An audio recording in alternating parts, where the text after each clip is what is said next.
Welcome to the Invest for More Real Estate Podcast. My name is Mark Ferguson, and I am your host. I'm a house flipper. I flip 10 to 15 houses a year. I own 13 rental properties with a goal to buy 100 by 2023. I'm also a real estate agent. I've been licensed since '01. I run a team of 9. We sell close to 200 houses a year. So on this show, we like to interview house flippers, landlords, and the best real estate agents in the business. So stay tuned for some great shows. If you want more information on my rentals, on the numbers, how I buy properties, check out investformore.com.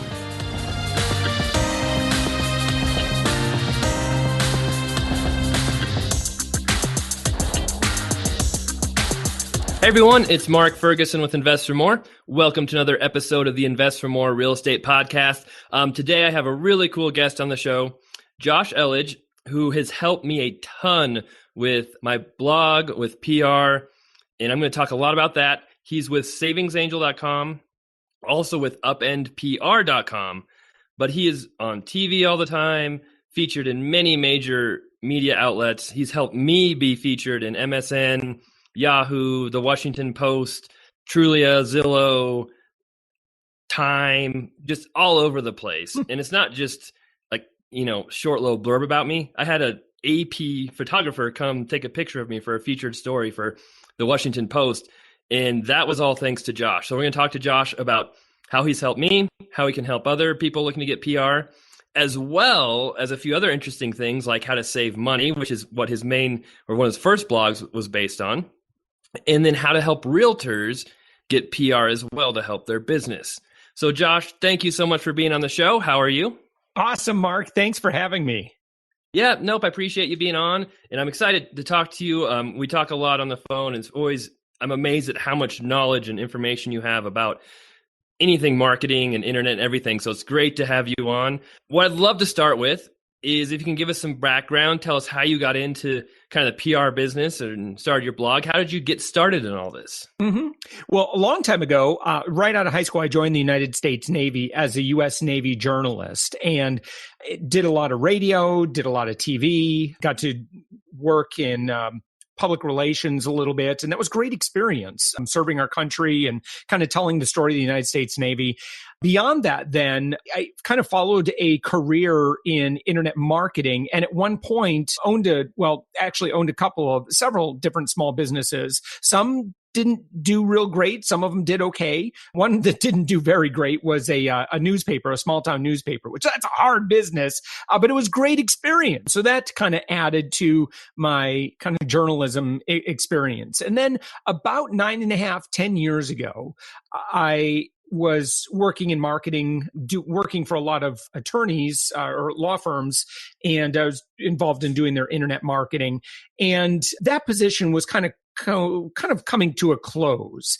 And so I, meantime, had gotten really, really defensive about how our money was being spent, my wife and I. And so I started studying all of the experts, went through all of Dave Ramsey's programs. And, I got to that line item for groceries, and I asked my wife, I said, how much money do you think we spend at the grocery store? Maybe about $400 or $500. And she laughed at me. She's like, are you kidding? We spend about double that amount. And I thought, holy cow, that is a big ticket item. I mean, if you didn't have to spend quite so much at the grocery store, that would be a lot of money that you could play with. And you could do other great things like maybe invest in real estate or whatever it is that you feel so inspired to do. And so I studied all of the experts and come to find out that the best way to cut your grocery bill in half is that you really need to understand how retailers work. You need to understand how discounting works, how coupons work, why they work, but how to use them unlike typical consumers. You have to use them and time them very, very well. Because if you can get all of your products for 50, 60, 70% off, well, that's how you cut a grocery bill in half. And so by themselves, it doesn't sound like a lot of money. But again, just kind of that power of accumulating all of that savings. Very shortly, we were able to pocket an extra $400 or $500 a month from our grocery bill, and we were able to move ahead with our money. And, I like this idea so much. I started telling friends about what I'd figured out. And again, I was just kind of tracking everything using some Excel spreadsheets. And at their behest, they said, you really need to put this on the internet. This could be pretty big. And so we did. And when I launched the company, Savings Angel, and this was again back in January 2007, I had no money for marketing, but what I did have is a little bit of experience in how to work with the media. So what I did was, instead of reaching out to potentially places I could advertise, because we all know no matter what your business is, I mean, if you work on commission, if you work and you are paid consummate to the amount of business that you do, exposure is everything. Amazing things happen when you're discovered, or people know about you, or you're recognized as an authority in your space. And so that's exactly what I did with Savings Angel. I started reaching out to some local radio stations, reached out to some small town newspapers and ad magazines, and just anywhere I could, where I said, well, I don't really have any money for advertising, but, maybe I could create this great content for your audience, truly just bring a lot of value, and, maybe we could work something out on the back end or whatever. But today, Savings Angel's done over $5 million in sales, and we've spent less than $500 in advertising. So yeah, Mark, it works. I found that PR works if you do it well. Oh, that's awesome. And I want to say one thing. Dave Ramsey has some awesome concepts, but he kind of leaves a bad taste in my mouth because he hates real estate investing now. But as far as savings go, he has some awesome concepts. But like you said, there's a lot of real estate investors out there, or potential real estate investors, who want to get started in real estate, want to buy houses, but it's expensive. You have to have money down. You need reserves, if you're renting a property in case something happens. And there's a lot of people out there trying to sell, well, you don't need money, you don't need credit, you don't need anything to get started in real estate, which I don't always agree with those concepts. I think if you can save money, you're so far ahead. So before we get into some of the other stuff, do you have any quick tips for people trying to save? A couple minutes spent on that subject? Oh, man. Yes, if you can. If there's nothing else on the subject of saving money on your consumables, the things that you spend money on every single month, it's this. Now, really, really good advice for luxury items. You've often heard, don't buy it unless you absolutely positively need it, right? Like your cable bill. You don't need it, so just drop it. I mean, that's really good advice. Now, here's the thing, though. You and your family cannot stop eating. It's just a condition. Like, humans need food. Kids need diapers, when they're in the diaper stages. You can't stop buying toilet paper. The consequences of doing this, Mark, are not so good. So we need to keep buying those products. So how can we make the best of that situation? Well, here's the thing I want you to remember. Stop buying what you need. Need-based shopping is the most expensive way to feed your family and to buy all these consumables that you buy on a regular basis. So what do I mean by that? Well, when you go into a grocery store and you say, I need this, I need tomato ketchup, I need, napkins, I need cheese, milk, I need some apples and blah, blah, blah, whatever's on your list. Okay. How much negotiating power do you have at that point? You have none. That's like walking into a real estate transaction and saying, I'm not leaving this table until I get this house. I mean, what just happened to your point of negotiation? I mean, you have none, right? You are in a bad position. I don't want you to be like that. Instead, I want you to go into a grocery store and say, I don't need anything. I'm only here for your absolute, positively, your best deals that you have for sale. And then what will happen then is, if you will stock up on those items in the weeks and months ahead, the next time you would normally put that on your need-based list, you won't need to, because you already have it. So you just go shopping from your own food supply instead. And so I want you to get in this habit of every single week just loading up on products that you don't need, but you will consume in the next 12 weeks. And when you get that product and you get that really great deal, buy 12 weeks worth. Now it's going to take about a month or two of adjustment, but after about two or 3 months of doing this, Mark, you'll find that it's very, very easy to take an $800-900 a month grocery bill down to about $500-600 a month, especially if you're not afraid of printing out some coupons from your computer or using your store's app, or whatever it is that makes it easy to redeem manufacturer offers, because you can really save a lot of money. We've got a lot of free help. We've got a free coupon database and pretty much everything that you need at savingsangel.com to make it very, very easy for you. Awesome. And I have one more question from that, which my wife always loves to buy, organic, natural food like that, which always tends to be much more expensive than normal food. Do you have any tips on that side of it? Are there any things people can do who always, want to get the premium items that don't always go on sale very often? Yes, absolutely. So, because you believe in or are in a position where that line item for your household is a little bit more, or in some cases much more than other people's, you should be particularly sensitive to that line item. So what that means is that it's more important if you want to invest in higher quality products for your family. And again, these would be minimally processed, more organic whole foods. Then it's really important then on the product lines that you don't care as much, like, for example, your paper plates, right? That is a consumable that you may buy on a regular basis. That's just one example. You may say, well, I never buy paper plates, blah, blah, blah.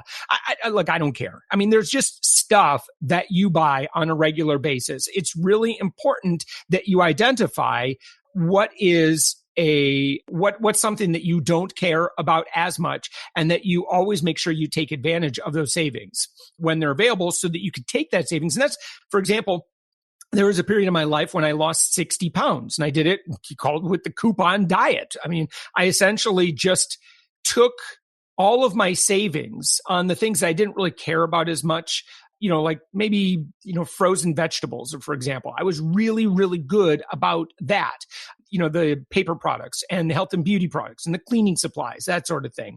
I made sure to take all of that savings and I invested it in the produce section, and I ate a lot of very healthy food. And as a result, over the course of a year, I lost 60 pounds just by changing the way that I ate. I mean, you could absolutely buy a lot of junk food with coupons, but it's a myth that that's all you can get. Matter of fact, right now in our coupon database, it's free. You can go look right now. There are generally always between 60 to 100 different coupons for organic products. So they're out there. You just need to be a little bit more mindful when you shop, and you can keep that savings. And the savings is not insignificant. I mean, we're talking, again, $100, $200, $300 a month or more. And what I find is that generally a person who just casually does this and spends maybe an extra 1 hour a week, Mark, can generally save themselves about $40 to $50+ an hour for their work. So it's a really good return on investment. I'm a fan. I'm a huge fan of return on investment. And yeah, I see the coupon clipping shows where they spend weeks going through all the coupons. No, please. I'm like, yeah, you don't need that is crazy. That's not worth the time. But no. All right, cool. Thank you, Josh, for the savings part. I want to move on to some other stuff as well. You have been a master at public relations and PR. So can you talk more about how you've kind of built that up and your other business, Upend PR, and how you help people get public relations? Yeah. So, cumulatively, I've been on radio or TV or published in print now getting on 2,000 different times. And the way that you want to think of this, I mean, a lot of times, let's say you might approach a PR agency and you're like, hey, I want some exposure for my business. This is our product. I just want people talking about it. Well, I could probably work with just about anyone, and we could get you on your local TV. We could get you in the newspaper, and, we could get them to do a story or segment about your product. And that's a one-time hit, and that's good. And hopefully you get some good traffic from that, get some sales from that, and that's all well and good. But that's playing the short game.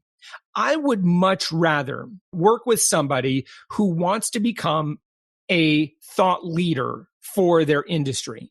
Because here's what I know, Mark, about thought leaders is once you get to that place, you generally don't have to worry about marketing so much anymore. I mean, and I say you're not going to stop marketing, but the marketing you do is going to just be so effective.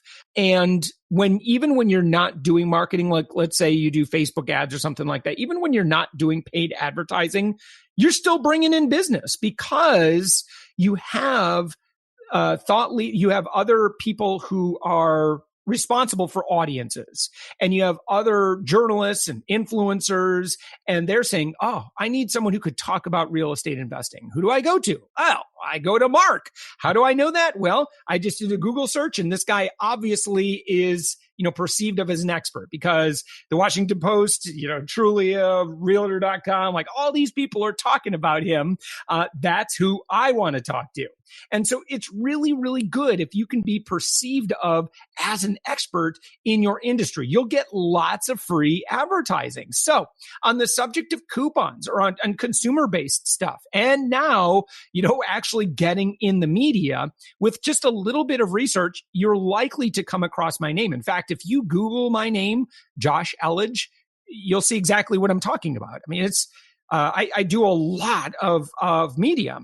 And as a result, I just don't have to advertise really hard. And how cool would that be if you could just develop this system, this machine that would just continue to drive customers to your front door, whether or not you're actively out there hustling and advertising? It's a great way to build a passive income stream for your business. Yeah, no, and I can say, from personal experience, your company's helped me a lot getting in front of different media sources, and just it wasn't hard either. You have your program you have set up, and you did some personal coaching with me as well. And I was pretty surprised when, I didn't know my article was going to be in the Washington Post. I had no idea. I knew that the Associated Press did a photo shoot with me, and it was going to be a pretty, a big deal. But yeah, the first time I found out it was in the Washington Post was someone called me up and said, "Hey, I just saw you in the Washington Post." I'm like, "What?" So that was pretty crazy. That was awesome. It's really cool. Today, Mark, I write a syndicated newspaper column, and that's great. So every Tuesday, it's like I'm guaranteed to be in front of over 1 million readers. Twice a month, I'm in 75 TV markets. Now I'm sharing this, and by the way, and I've done a ton of local TV. I've been going in every Tuesday morning for the past 6 years now. And I just want anyone to know that anybody can do this. There's not some secret club where you got to have a special knock or something like that to get in the door. Anybody can do this. And all of these skills are extremely learnable. Now, there's a couple of ways that you can go about getting this kind of attention. You can pay your way in, and you can hire this out to PR firms. I think it's, in my experience, for most startups and small businesses and entrepreneurs, it can be very expensive. It's really, really easy to blow through $3,000, $5,000, $8,000 a month to a PR firm, and they will charge you a lot of billable hours. That's just, unfortunately, that's kind of the way that a lot of PR is set up, which is great for corporate America, who has large budgets. But, if you're more of a, scrappy startup and you really want to earn your way there, then that's kind of what I focus on is, more of a done with you solution where we really focus on just empowering organizations to do this themselves. And if you can get good at these skills, then it's a skill that will pay you for life as an entrepreneur.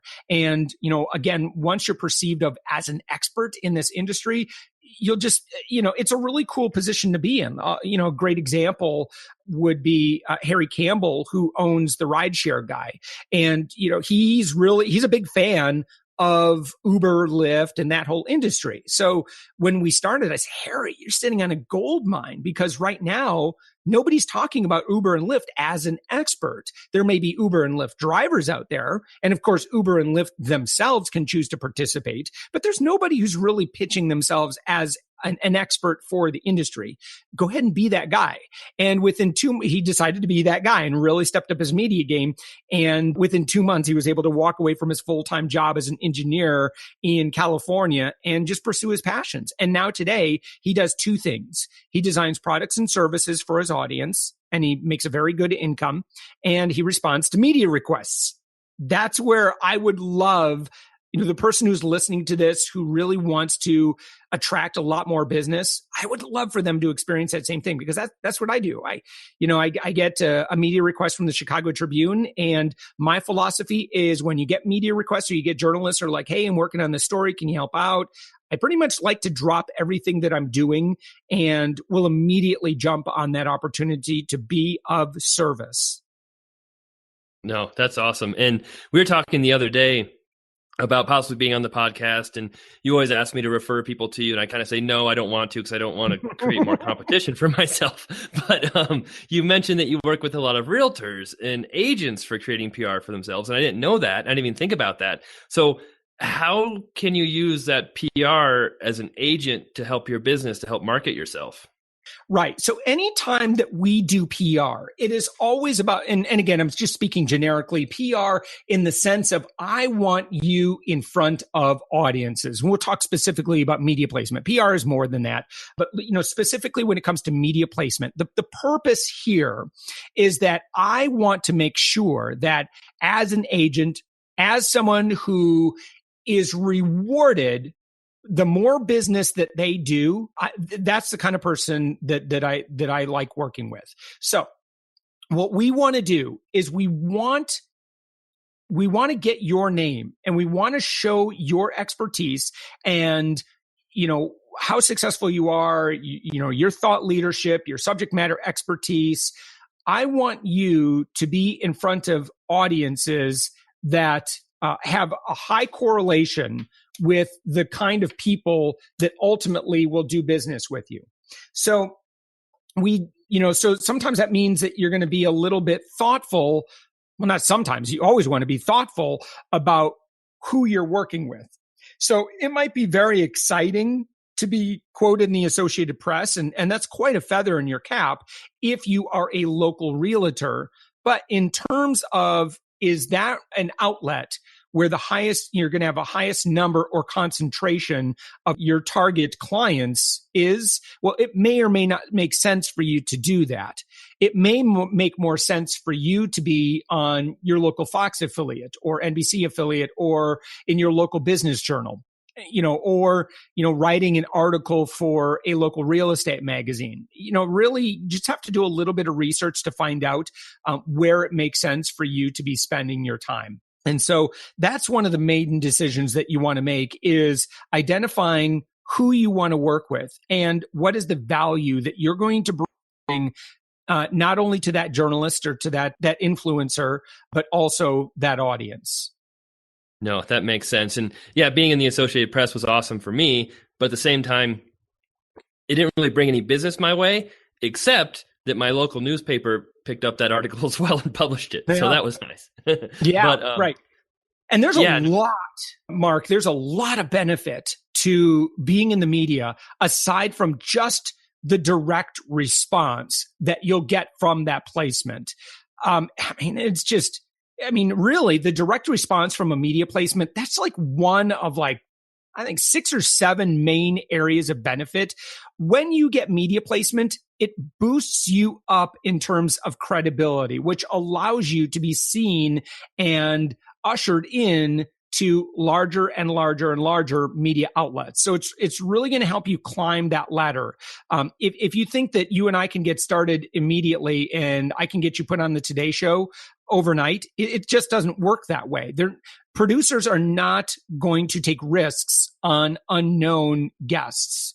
So it's really important that you earn your way to the top. So that's kind of one of the really, I see one of the main benefits is cultivating a relationship with that influencer, with that reporter. That's one. Working your way up the media list. That's the second one. Putting yourself in a position where people see you as an authority, namely your customers, potential partners, potential investors.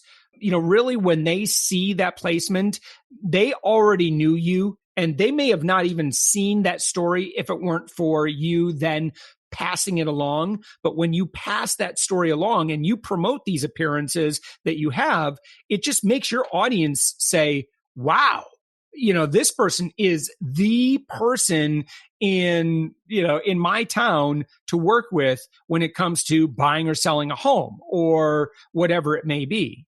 And so all of these things are going to be extremely helpful for you in terms of just making everything work in your business. I mean, you could put as seen on your website, on your social media, on your email signature. I mean, it's perfectly acceptable to toot your own horn when you get all of these media placements. And it's really, you're going to find things like, even like getting emails responded to. You can measure it. When people see that you are an expert in your industry and you're not just some schleppy salesperson, you can measure, there's a measurable improvement in email response rates. It's crazy.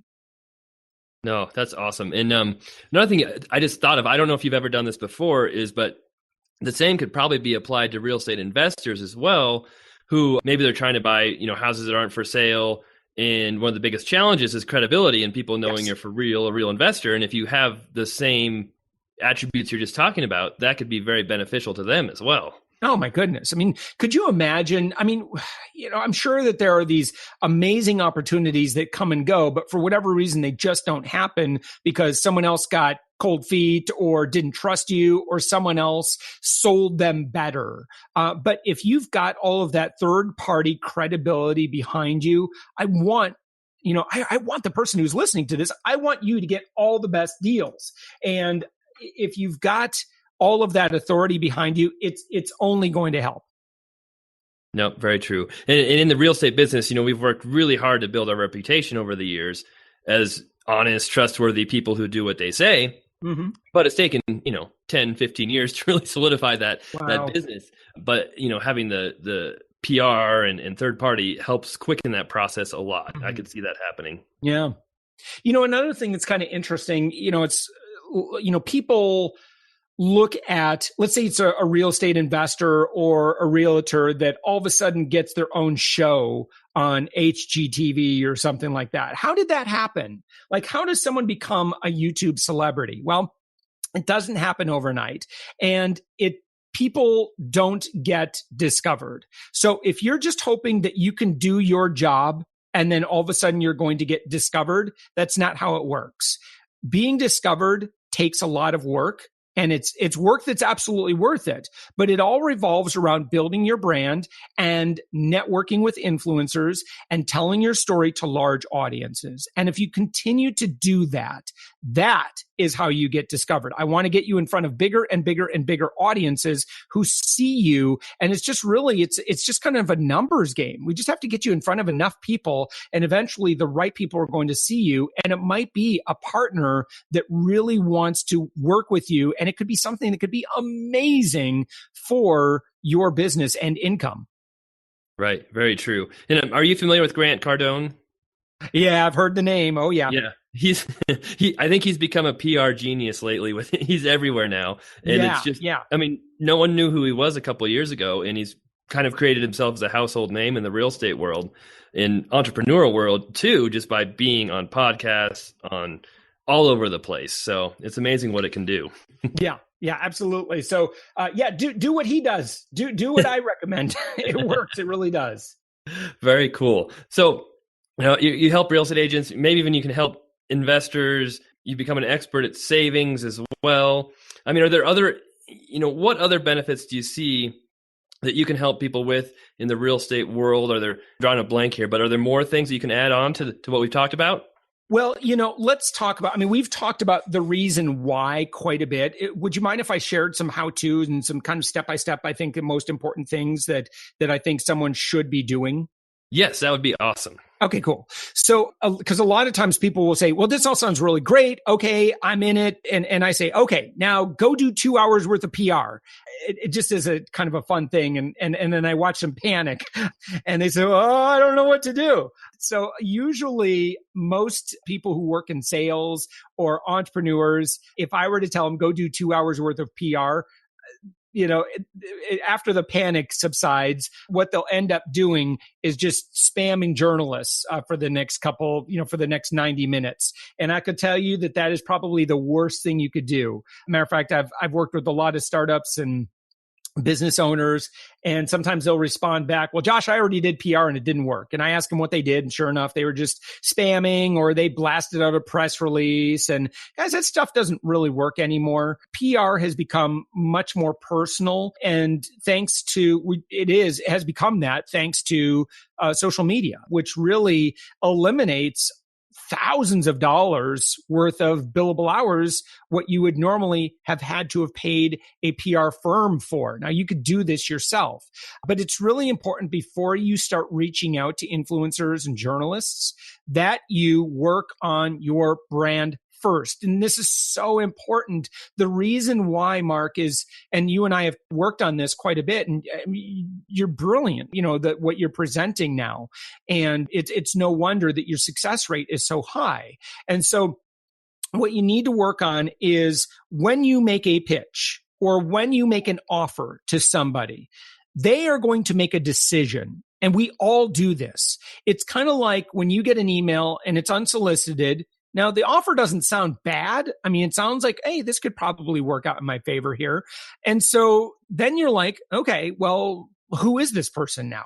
And so you rely upon cues to make that decision very quickly. And you might be sending an email. It might end up in the inbox of an unpaid intern who's in charge with making a very quick decision about you. And so there's a few things that producers in the media are going to look at to make that assessment very, very, very quickly. Number one, they're assuming your pitch is good, right? And that's a different subject that we could talk about. But assuming that that's good, then they are going to look at three things. Number one, they're going to look at your website because it's linked in your signature. So they're going to pull that up. Now, you may not have much control over this because you're part of an agency that kind of takes care of that for you, and there's really no opportunity, or you're not allowed to have your own blog or whatever, and that's unfortunate. But if you do have the ability to have your own presence online, I would really recommend you invest some effort into it. And your website, if you have one, needs to have been updated in the past couple of years. It needs to be mobile responsive. When I scroll down to the very bottom, it better say copyright 2016 or whatever the current year is. If it's last year, it shows that you're kind of asleep at the wheel. And so these are the little things. It needs to have a press kit on there. And a press kit is really nothing more than just an executive summary that makes the journalist's job really, really, really easy to work with you. That's really all it is. And so if you can make these, put these resources together for journalists and influencers that might potentially work with you, in their mind, they're like, hey, this person's a pro. I'd love to work with her. All right. So that's your website. Your website's number one. Number two is your digital reputation. If we do a Google search for the name of your company and your name or whatever combination, what comes up? As I mentioned earlier, you can Google my name and you're going to find a lot of stuff that endorses me as an authority in the field of either working with the media or as a consumer expert. You're welcome to do that. By the way, that's a really powerful statement. Matter of fact, I just did a presentation to my local realtors group, and there were about 30 decision makers in the room, kind of the board members for the Orlando Regional Realtors Association. And I said, well, go ahead and Google me.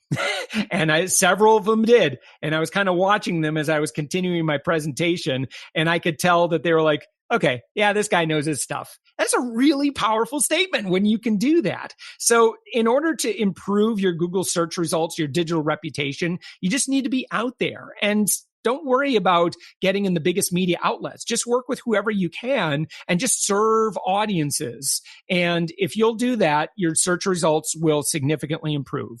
And then number three, Mark, and I'm going to get into this, is Twitter is the de facto go-to platform for connecting with influencers, and particularly influencers within the media.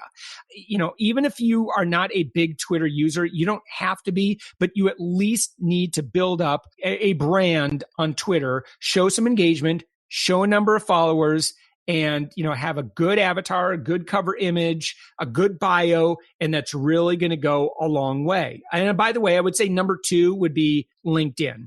Those two are probably the most important if you want to be an expert reliable source that the media can kind of very quickly determine, oh yeah, this gal really knows what she's talking about. I mean, that's what we want to build. So if you work on those three things, what's going to happen is that everything else will significantly improve, right? Every time you do a pitch to a partner, to an investor, to the media, to a YouTube celebrity, whoever it may be, your chances of success just went up by like 20 to 40%. I mean, it's really significant, especially if your stuff is bad. I mean, like 1 out of 100 would respond normally if you're talking about reaching out to big producers. But now getting those things in place, really, I mean, your success rate is going to go through the roof by comparison. And I like it when people have lots of really great success stories right out of the gate and working with the media. No, that's really good information. I would say too, not just for working with influencers or trying to get, stories, but your clients as well are going to do that same thing. If someone wants to buy a house from you and they don't know you, they're going to Google you and see what they find out. Or, if you have a business partner who's thinking about working with you, he might Google you or look at you on LinkedIn to see, is this person legitimate? Are they just, did they just show up 5 minutes ago or have they been around for a while? Yeah. Yeah, for sure. So yeah, what I just prescribed, it will help you in nearly, in terms of growing your business, it is money and time well spent. The return on investment for just getting your brand right, for just getting, all the foundation set up, it will pay you for life. Just take a couple months, really work hard on this, and you'll just find like simple things like people responding to your emails more often and customers coming out of the woodwork. We all love those stories of like, well, how did you get introduced to that person? I don't know. They just found me. And, we love those. And in order for those things to happen, there are lots of people that are finding you. They're just not real motivated to take the next step. And, by getting those things in place, the next steps will take place. That's great. I have a question for you too that just popped into my head. When you do get those media placements and you get some credibility behind you, I mean, do you put that everywhere? Do you put that on Twitter? Do you put that on LinkedIn? Do you put that in your email signatures? Or do you just kind of point people to that stuff if they want to see it? Yeah. So when you get a great media placement, that is the first half of the job. The next half is where you do your part to promote those placements. So a lot of times people will just kind of like, okay, we got the placement and next, now what? And so it's really important that you leverage this placement by letting all your existing audiences know, your future customers, your potential partners. Like, don't be bashful about this. Like, if you brag about it on Facebook, no one is, people aren't going to respond to that negatively. It's really exciting to be in the media. It's really exciting for people to see you quoted in a news story or, to have a YouTube celebrity or a podcaster talk about you. That's really cool for your friends and family. It's cool for your potential customers. They really like that. It makes people proud of you. So go ahead and share that whenever that happens. No, that's good stuff. I know a lot of people, including me, it's kind of hard sometimes. You feel like you're bragging but you do get a good reaction from people when you share that and you're willing to show that to other people. It creates conversations. People who you haven't talked to in a long time reach out to you. So it really is a good thing when you can get out there and help yourself and others as well. Yeah, for sure. And, again, it's amazing, when you just use that as an excuse to share what you're doing with people, and you can almost always get away with that on, thinking Facebook in particular, it's amazing. I'm just thinking of, great business that's happened for me as a result of sharing some of those media placements. So go do it. You'll love the results. Oh, that's awesome. All right, Josh, well, we're coming to the end here in a little bit, but I had a couple more things. One, I mean, if someone wanted to start right away improving their brand, or what's the first thing they should do? Should they get on Twitter? Should they work on their website? What do you think the very first thing they should do is to work on their brand? Yeah, they really need to update that. Most, I'd say about 90% of members, clients that I work with, their website needs a lot of work. unless you're like really into web development, it's easy to let that slip away. And if you haven't updated your website in a couple of years, guess what? It's time, because design standards change, and what we learn about what works changes, every year, but at least I would say every 2 years, it at the very least needs a facelift. And so make sure that that's all put in place. And then also within your website, you need to have a press kit of some sort where it just shows that you're used to working with the media. It's just going to really improve your success rate significantly. And then the next thing I want you to do is just start getting active with other bloggers, other influencers, magazines, just anyone you can. And I want you to take the approach of serving them. Don't ask for stuff in return, right? You always get those emails, those dumb emails if you're a blogger. Hey, we would like to guest post on your blog. All we ask for in return is a follow link back and blah, blah, blah. And they start listing all these demands. And I'm thinking, who are you? When you do that, okay, there's not enough in it for the influencer. The influencer is probably okay on content. When you work with the media, it is never appropriate to start selling to that producer and talking about what's in it for you. In fact, when they say stuff like, "Oh, we should get you a lot of clicks on your website," which, and it's kind of funny when they always use that phrase. I want you to be coy about that. And I want you to just be like, I appreciate that, but that's not really why I do this. And I really want you to just make sure that your heart is pure. The reason we're doing PR is because we want to serve audiences. We want to be the good girl or the good guy, right? We just want to be of service to people. And if you help enough people get what they want, guess what? That's a famous quote.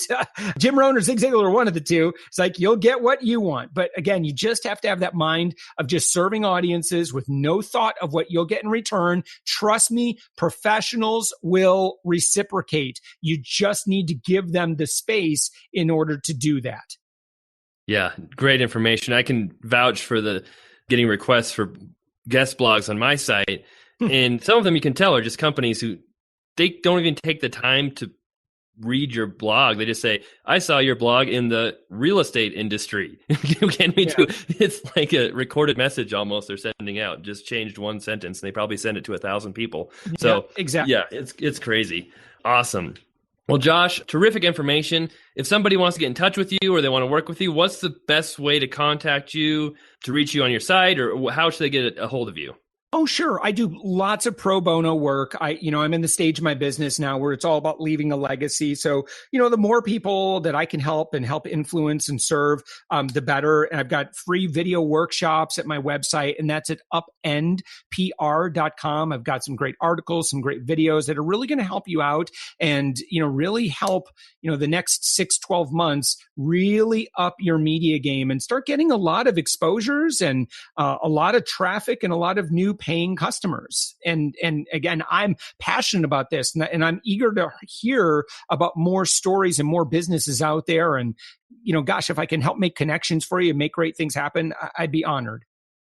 Oh, awesome stuff. And I can vouch for you that you do what you say, and you've helped me tremendously and helped me meet a lot of great people. Any last parting tips? I know you've given a ton of great information, but anything else before we head out of here? Yeah. And again, that is, in terms of being successful, if you're in sales, if you're an entrepreneur, if you are paid consummate to the amount of results that you deliver, the two most important things that you can do. And again, this is kind of this Michael Gerber philosophy is, what's the most important thing that we can do as, quote unquote, business owners, even if you don't feel like you're necessarily a business owner, is to grow our businesses, is to grow our operations, to grow our sales. And in my experience, the two most important things that you can be doing in order to grow your business is network with influencers. And a lot of times they may not let you in immediately into their circles. So you kind of have to earn your way up there. And you also sometimes have to serve your way into those circles. So find ways that you can provide value to people with large audiences. That's number one. And number two, when you do get the opportunity to serve that audience, is that you always just give your best stuff. Always serve, give educate, bring value. And if you do that enough, people will feel that, and they'll naturally want more from you. If you always focus on giving your best stuff, sometimes like if you, let's say you sell information, I'm a big believer. Obviously, I've got products and services that will teach you how to do all of this stuff, but I just believe in giving away all my best stuff, because obviously you can only give away so much value in a 3-minute segment as opposed to, hours of content that you may have on your website. The highest value you can give a potential customer is generally a transactional one where they're paying you for your time, or you're finding a way to get compensated with money for your time. So, but in my opinion, again, just like if you were on Broadway and you had the opportunity to be on the Today Show, you don't want to say, well, I'm going to save my best performance for my paying ticketed customers. No, you're going to perform your heart out on the Today Show. So always be your best self in front of every audience, and people are going to appreciate that. They're going to love you. They're going to get to know you and like you and trust you, and they're going to want to go to you. Great stuff. Awesome, Josh. Well, thank you so much for being on the show, and I'll have links to your website and to you on the podcast notes. Thank you again for being on it. I'm sure we'll talk soon, and I hope you have a great rest of the week. Awesome, Mark. Thank you so much. All right. Take care.